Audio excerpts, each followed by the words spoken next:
لما نظرت إلى أنواره سطعت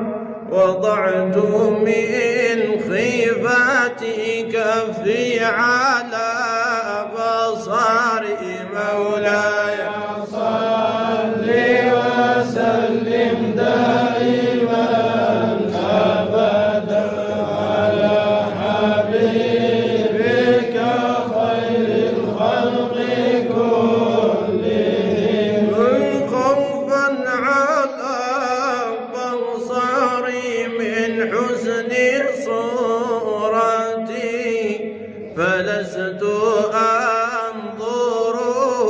إلا على قدري مولاي صل وسلم دائما أبدا على حبيبك خير الخلق كلهم الأنوار من نوره في نوره غرقت والوجه منه طلوع الشمس والقمر مولاي صل وسلم دائما أبدا على حبيبك خير الخلق كلهم روح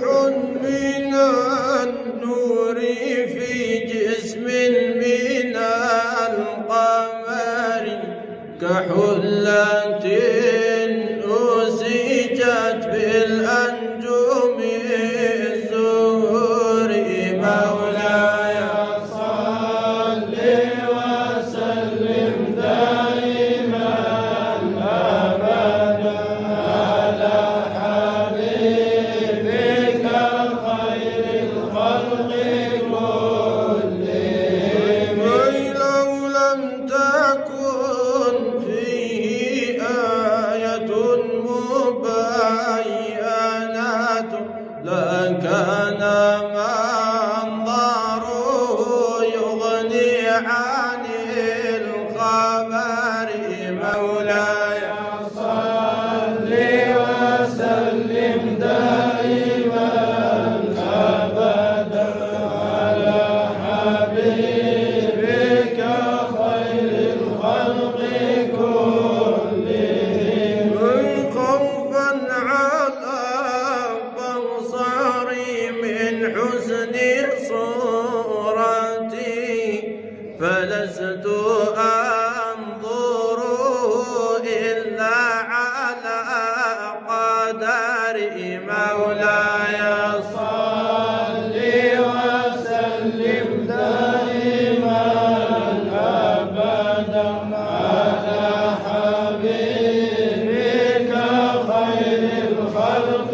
كلهم الأنوار من نوره في نوره غرقت